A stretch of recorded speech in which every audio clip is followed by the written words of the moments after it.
The morning sun had barely stretched its golden fingers across the skyline of New Harbor City when Maya Tran stepped into Terminal B of Skyreach International Airport. The air inside the terminal buzzed with the orchestrated chaos of early travelers, families juggling suitcases and sleepy children, business executives glued to their phones, and tourists blinking into overpriced coffee cups. Maya, 19 and barely taller than the rolling carry-on she guided beside her, moved with a calm that belied her age. She wore a modest tan trench coat over a simple navy blouse and jeans, her sleek black hair tied neatly behind her head. Her eyes, alert and calculating, scanned the signs as she made her way toward Gate 47A. Despite the rush, she didn't hurry. Maya had long since learned the value of patience. She wasn't just catching a flight this morning, she was beginning a covert mission. No one around her could tell, but Maya Tran was no ordinary passenger. Though young, she was a rising tech innovator, a prodigy who had developed Wingspan, a data-driven app that revolutionized airline customer experience monitoring. What the public didn't know was that Skyreach Airlines, the second-largest carrier in the country, had discreetly brought her on as a consultant after a viral expose had shaken its reputation 6 months ago. Her instructions were clear: fly like any other passenger, observe everything, especially the treatment of marginalized groups, and report back. There were to be no perks, no escorts, no introductions. Blend in, the CEO had said, and watch closely. As she approached the first-class counter to check in, the gate agent glanced up and hesitated for just a breath. Maya caught it, a flicker of surprise, maybe confusion. She didn't flinch. Her ticket scanned cleanly, her ID matched, and within moments, she was handed a boarding pass with 1A printed in bold letters. While she waited near the gate, Maya reflected on her last conversation with Samuel Wexler, the CEO of Skyreach. He had invited her to the company's towering headquarters in downtown New Harbor a month earlier, a meeting she hadn't expected to get. "I've read about you," Wexler had said, pacing behind a desk littered with performance reports. "Your work on Wingspan was revolutionary. You didn't just build an app, you exposed truths we've been ignoring for years." "I just followed the data," Maya had replied, though her voice had trembled slightly. "That's why I want you to test us," he said, stopping to look her in the eye. "No announcement. No press. I want you on one of our flagship routes, observe everything. From how the crew treats passengers to how bias might still leak through our polished service. Be honest." Brutally. Maya had nodded, nerves and pride swirling in her chest. "I won't let you down." Now, standing in the boarding line among sharply dressed travelers and drowsy executives, she reminded herself of that promise. Her seat, 1A, was already drawing glances. A young Asian girl, dressed plainly, alone in first class? She could feel the curiosity and subtle doubt without looking up. The boarding agent smiled, a little too forced, as she scanned Maya's pass again. "Enjoy your flight." "Thank you," Maya said, her voice polite but steady. Inside the aircraft, the first-class cabin gleamed. Warm beige leather seats, wide and inviting, glistened under amber lighting. Soft instrumental music played over hidden speakers, and the faint aroma of cinnamon-scented sanitizer drifted through the air. Maya tucked her carry-on into the overhead bin and slid into her window seat, pulling a small black notebook from her backpack. She clicked open a silver pen and began to write. Seat condition, clean. Cabin, well-lit, ambient music pleasant. Initial staff engagement, neutral. The plane was still half empty when she noticed the first ripple in the atmosphere. A tall, middle-aged flight attendant entered the cabin, her blonde hair in a perfect chignon, her uniform crisp with silver embroidery around the cuffs. Her name tag read Claire. She carried herself with elegance, decades of practiced grace in every step, but there was a rigidity to her demeanor as she began her pre-boarding scan of the cabin. Claire's gaze paused on Maya. Just long enough to register. She approached with a tight-lipped smile, eyes scanning Maya's coat, her backpack, the notebook in her lap. There was nothing outwardly hostile, but Maya felt it, the silent question, the quiet doubt. "Can I get you something to drink before we take off?" Claire asked.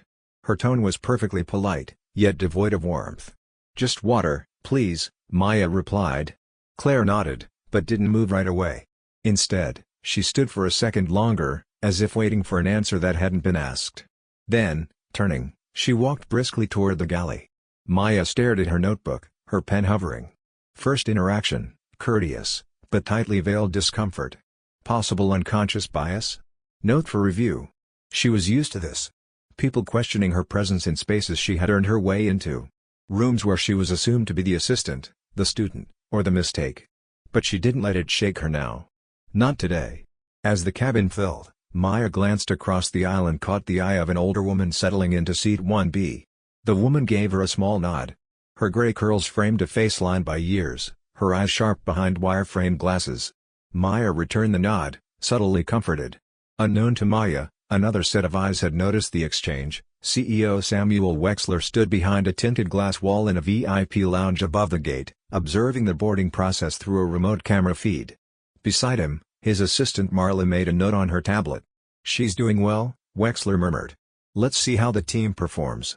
As boarding continued, the plane's engines began their deep, thrumming preparation. Maya settled into her seat once more, writing notes between glances out the window. Her mission was simple: observe, assess, and report. But neither she nor the crew knew what was coming. In a few short minutes, this quiet flight, meant only for observation, would explode into something much bigger. And Maya's name would no longer just be known in tech circles. It would become a symbol for something far more powerful, the collision between bias and brilliance, and the reckoning it demanded. The aircraft had leveled off, sailing through the stratosphere at cruising altitude. A soft hum filled the cabin, punctuated by the occasional chime of seatbelt indicators or the rustle of newspapers. Most passengers had settled into their routines, scrolling through tablets, sipping orange juice, or nodding off beneath travel blankets. Maya Tran, however, sat still in seat 1A, her back upright, her notebook balanced carefully on her tray table. Her pen moved in quiet, precise strokes as she recorded everything she'd observed so far: the boarding process, seating behavior, crew engagement. Her handwriting was tight, clinical, but beneath the surface of her notes was something more: tension. She didn't have to look up to feel the heat of another's stare. Claire, the lead flight attendant with the immaculate chignon, had walked by twice in the last 15 minutes, each time slowing imperceptibly as she passed Maya's row. The glances weren't overt, nor were they friendly. There was a question lingering in Claire's eyes, one that had no business being asked. "Why are you here?" The question wasn't spoken, but Maya had encountered it too many times in her life to mistake its presence. Across the aisle, the elderly woman from earlier, Ms. Judith Weaver, as she had introduced herself with a soft southern drawl, was also watching. Judith hadn't missed Claire's micro-behaviors. She had once been in Maya's shoes. Not in age, but in circumstance. Judith had spent her early career as one of the few women in the aviation logistics field in the 1970s, when boardroom doors barely creaked open for people like her. She'd fought for every inch of respect she earned and still bore the emotional scars of being dismissed, sidelined, or scrutinized simply for existing where others thought she didn't belong. Judith watched Claire's third pass down the aisle with growing unease. "Working on something special?" Judith asked gently, nodding toward Maya's notebook. Maya looked up and gave a polite smile. "Just some light observations." Judith arched an eyebrow knowingly. "You observe like someone with purpose." Before Maya could respond, Claire appeared once more, this time without preamble. "I'm sorry, ma'am," Claire said, tone still restrained but edged. "I'll need to verify your ticket again." Maya looked up, blinking once. "I already showed my ticket during boarding. Is there a problem?" Claire's smile was mechanical. "Just a routine check." From the corner of her eye, Maya saw heads turning, first-class passengers shifting slightly, eyes narrowing, curiosity piqued. Maya said nothing as she reached into her bag and pulled out the same boarding pass she'd handed over earlier. She handed it calmly to Claire. Claire examined the ticket as though it might reveal some hidden discrepancy. The seconds stretched. Maya didn't move. Judith stiffened in her seat, her face tightening. Claire finally handed the ticket back. "Thank you," she said, curt, and turned to leave. Maya placed the ticket neatly back in her bag, then reached for her pen. Her next note was written slowly, with deliberate care. Behavior escalated. Verification requested without cause. Attention drawn unnecessarily. From her seat, Judith inhaled through her nose and exhaled audibly.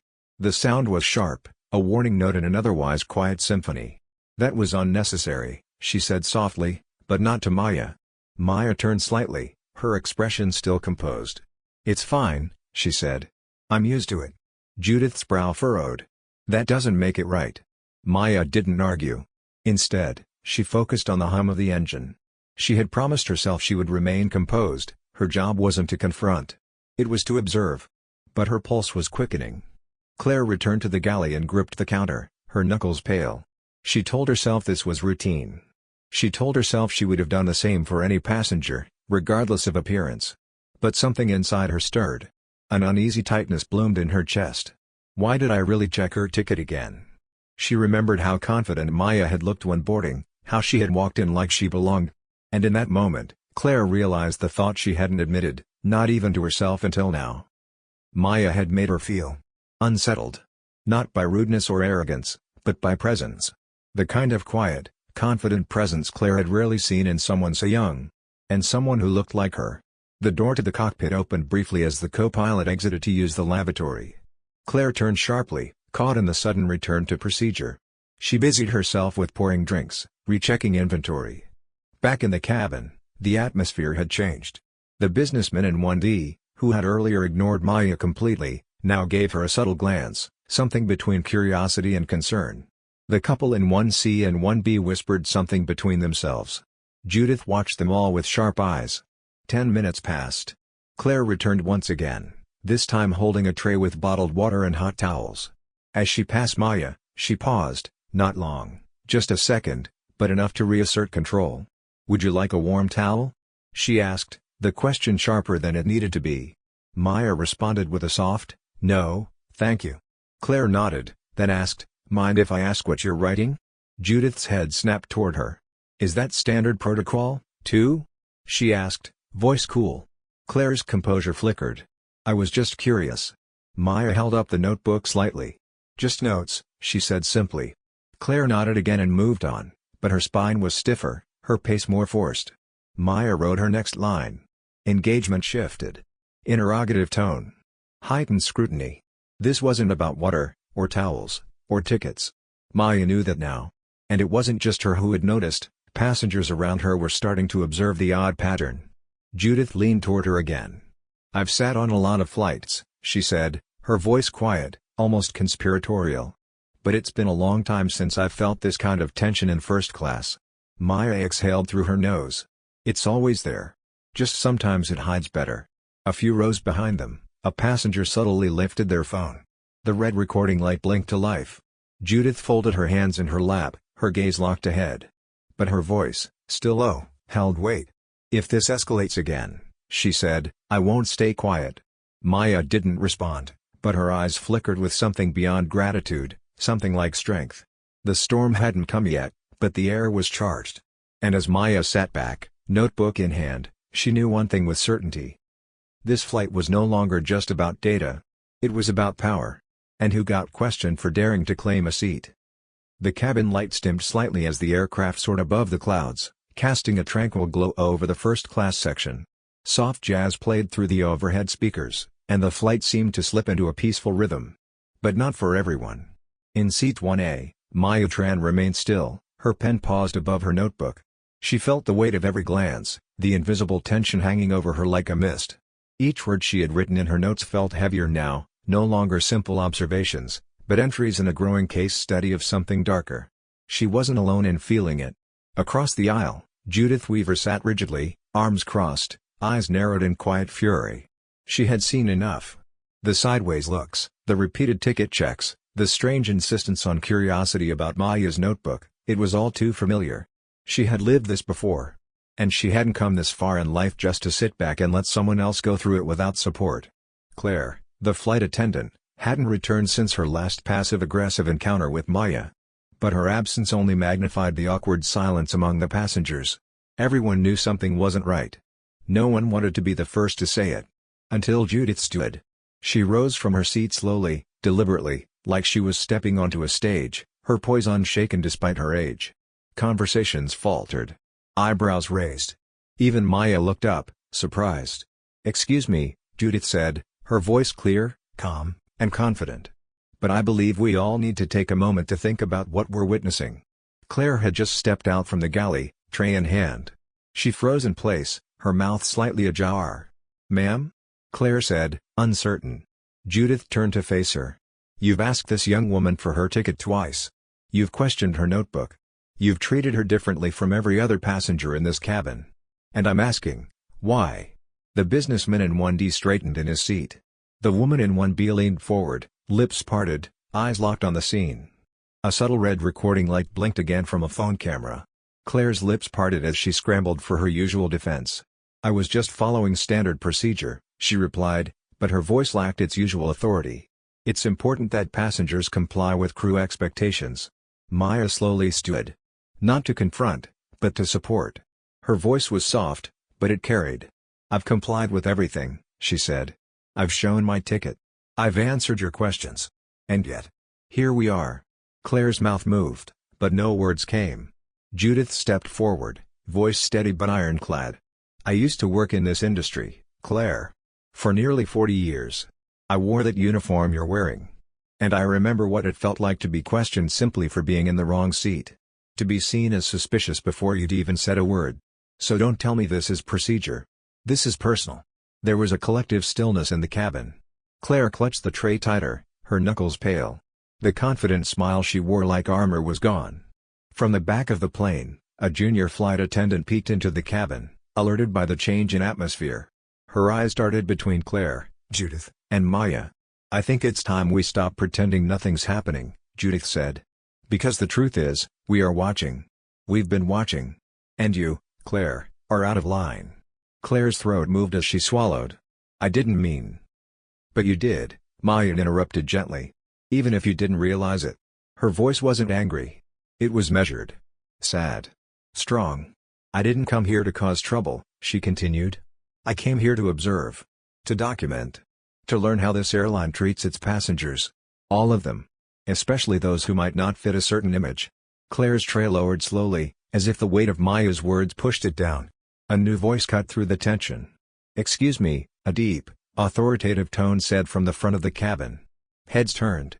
It was Samuel Wexler. The CEO of Skyreach Airlines stepped into the aisle from the front service entrance. His tailored navy suit, silver cufflinks, and calm demeanor carried immediate weight. His assistant Marla stood just behind him, tablet in hand. The entire cabin fell silent. "Miss Tran," Wexler said, addressing Maya directly, "I'd like to apologize." Claire turned sharply. Her face drained of color. Wexler's eyes turned to her. "Miss Hartwell," he said, voice firm, "I've been observing this flight remotely since boarding. This was a test, not for Maya, but for us. And I'm disappointed." Claire's mouth opened, but the CEO raised his hand. "You've treated a passenger with suspicion, repeatedly, without cause. Not because of any error. But because of who she is." Maya sat down slowly. Judith placed a comforting hand on her shoulder. Claire took a step back, her voice barely audible. I didn't know." "That's exactly the problem," Wexler said. He turned to the cabin.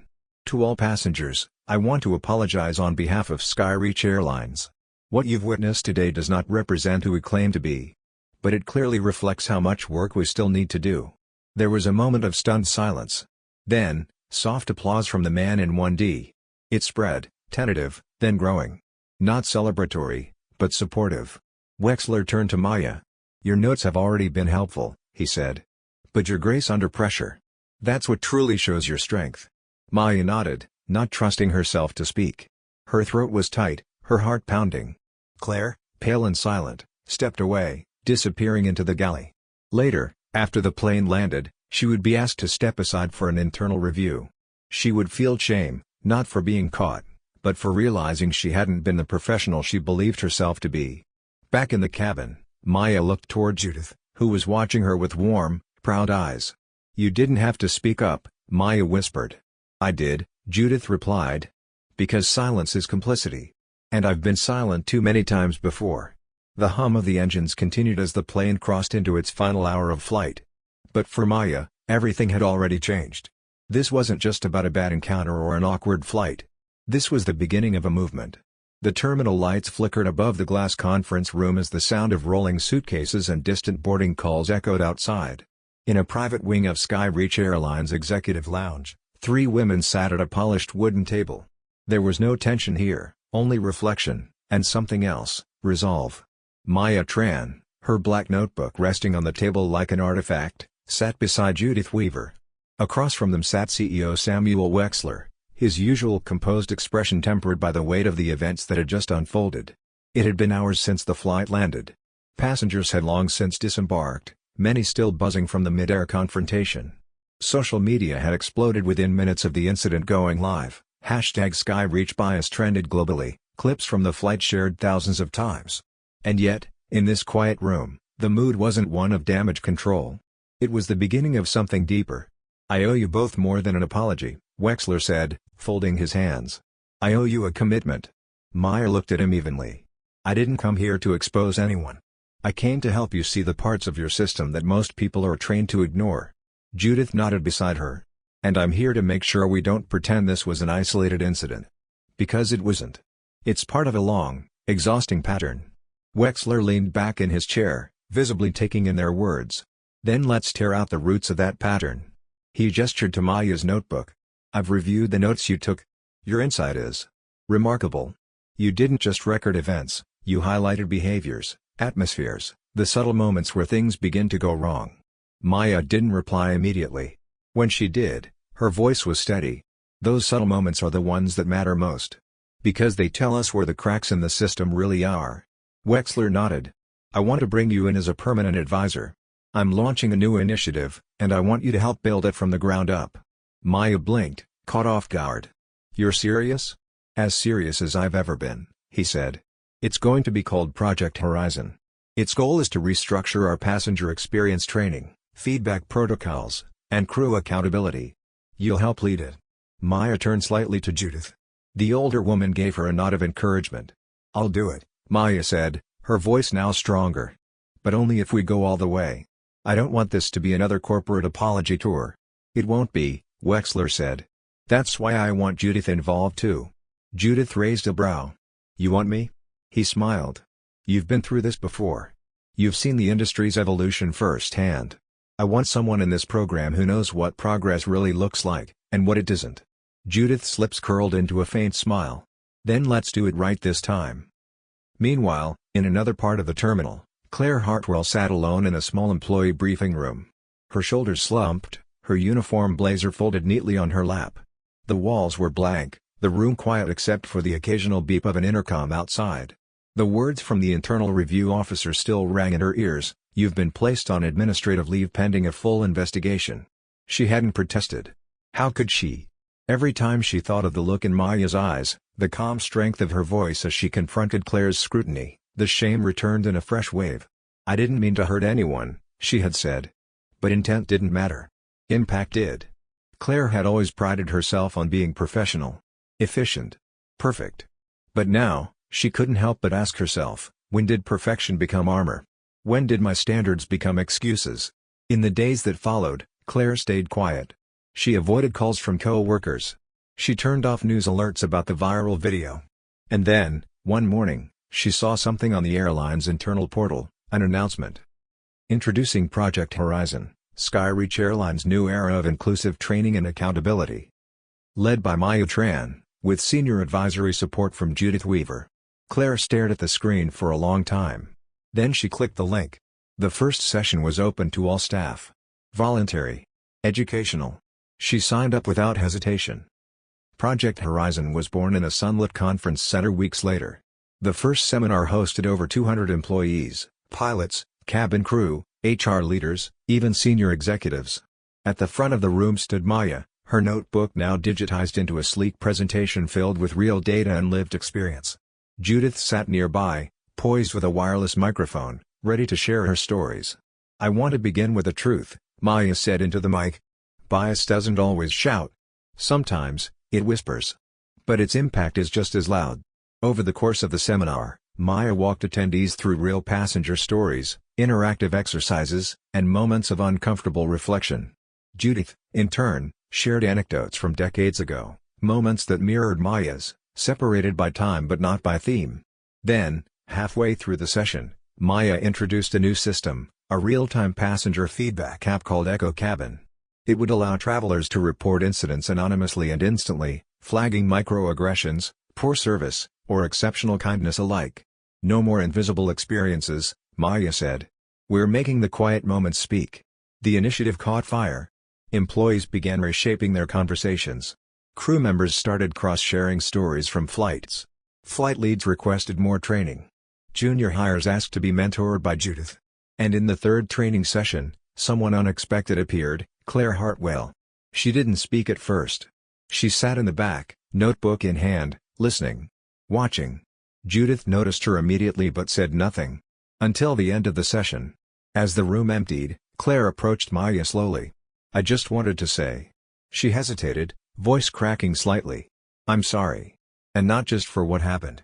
For not seeing what was inside me." Maya looked at her, long and silent. "Thank you," she said. "It takes courage to come here." Claire nodded. "I don't want to be who I was on that plane." Judith stepped forward gently. "Then don't be. That's the beauty of accountability, it's never the end. It's just the start." Over the next month, the ripple effects spread beyond Skyreach. Other airlines reached out to Maya for consulting. News outlets picked up the transformation story. Passengers posted reviews praising newly trained staff. The Echo Cabin app got thousands of submissions, some critical, many hopeful. And Claire? She became one of the most active attendees of Project Horizon sessions. Quiet, but consistent. Learning to listen again. The changes weren't just about better customer service. They were about humanity. About belonging. About making sure no one ever had to wonder if they were being questioned because of who they were. And it had all begun with a single flight. A single voice. And now, it was becoming a movement. It had been 1 year since the flight that changed everything. Inside the grand event hall of Skyreach Airlines headquarters, the lights were low, but the energy was bright. Streamers in deep blue and gold shimmered under spotlights. A large banner stretched across the stage, Legacy in Motion, celebrating the launch of Project Horizon. More than 500 people filled the space, crew members, executives, industry peers, and even passengers who had volunteered testimonials during the company's transformation. The hum of conversations, laughter, and clinking glasses echoed off marble walls. Standing backstage, Maya Tran inhaled slowly. She adjusted her blazer, her fingers brushing the small silver pin on her lapel, an abstract design representing the wings of change. Judith had gifted it to her weeks earlier. "It's your legacy now," she had said. Maya hadn't felt like a leader then. She was just someone who had taken notes on a plane. But those notes had become conversations. The conversations had become programs. And now those programs had sparked a nationwide movement in the aviation industry. Across the stage, Judith Weaver was in her element, greeting flight attendants like family, shaking hands with HR leaders, even taking selfies with young crew members who called her Mama Judith. "Big night," Judith said as she joined Maya backstage, holding a glass of cranberry juice. "You say that like we didn't spend 6 months writing this speech," Maya replied with a nervous smile. Judith chuckled. "You'll be great. You speak with purpose. That's rarer than you think." Maya nodded, her stomach tight with nerves. From the other side of the room, a familiar figure approached. Claire Hartwell, no longer wearing the rigid lines of shame, but rather the softened poise of a woman who had done the hard work of reflection. Her hair was still neatly styled, but her posture was different now, less armor, more openness. "Claire," Maya said warmly. Claire offered a small smile. "I just wanted to thank you. For everything. For not turning your back when you had every reason to." "You turned toward it too," Maya replied. "That's what matters." They exchanged a quiet handshake, a gesture filled with hard-earned understanding. The lights above the stage dimmed, and the event host's voice echoed across the hall. "Please welcome the woman whose voice sparked a movement, Skyreach Airlines Director of Equity and Passenger Experience, Maya Tran." Thunderous applause filled the room as Maya stepped out into the light. She stood at the podium, her heart pounding, but her voice steady. "A year ago," she began, "I boarded a flight as a silent observer. I wasn't there to challenge anyone or make headlines. I was just there to see if people like me were treated with the same dignity as everyone else." She paused, scanning the crowd. "That flight showed me the truth. And it wasn't just about me. It was about every passenger who has ever felt like a problem instead of a person. About every crew member unsure how to respond. About a system that needed to evolve." Her voice grew stronger. "Today, I'm proud to say, we're not who we were. We're better. Because we listened. We learned. And we took action." Applause erupted once more. "We launched Project Horizon not just as a training program, but as a promise," Maya continued. "A promise that respect isn't optional. That bias will be named, not ignored. That every person on every flight deserves to feel seen." She stepped back as the room rose in a standing ovation. Judith was next. Her voice, rich with history and warmth, filled the space like a melody. "When I began in this industry," she said, "I was told to smile through everything. Even discrimination. Even humiliation. But smiling didn't fix anything. Speaking did. Standing up did. She turned toward Maya. And seeing the next generation carry that torch, that's the legacy we all hoped for. When she finished, the room echoed with thunderous applause once more. Then came the final surprise of the evening. Robert Chen, chair of the National Aviation Inclusion Board, stepped on stage with a small velvet box. He opened it to reveal a crystal glass model of a jet, inscribed with Maya's name and the words, "Catalyst of Change." "It's rare that one flight can change the course of an industry," Chen said. "But thanks to Maya Tran, and the courage of those who stood beside her, it did." Maya accepted the award, blinking back emotion. After the event ended, guests mingled beneath the chandeliers. A young black flight attendant approached Maya and said, "I was in training when your story went viral. I stayed because of you." Judith, watching nearby, placed a hand gently on Maya's shoulder. "You gave her permission," she whispered. "Just like someone once gave it to me." Claire, now standing with a small group of newer employees, was laughing softly. Her voice no longer defensive, but eager to learn, to guide, to listen. She had not reclaimed her old authority, but she had built something new, respect earned, not expected. Outside, the city glowed with promise. Maya stood near the glass windows, looking out over the skyline. Judith joined her. "It's not perfect," Maya said. "No," Judith replied. "But it's forward. That's what matters." Behind them, the sounds of celebration continued. But their moment was quiet, reflective. Then, a voice over the loudspeaker in the building, "Attention, all guests, we are proud to announce that Project Horizon has been adopted by 3 additional airlines starting next quarter." Maya's breath caught. She turned to Judith, eyes wide. "It's spreading," she said softly. Judith nodded. "Movements always do, when they start from truth."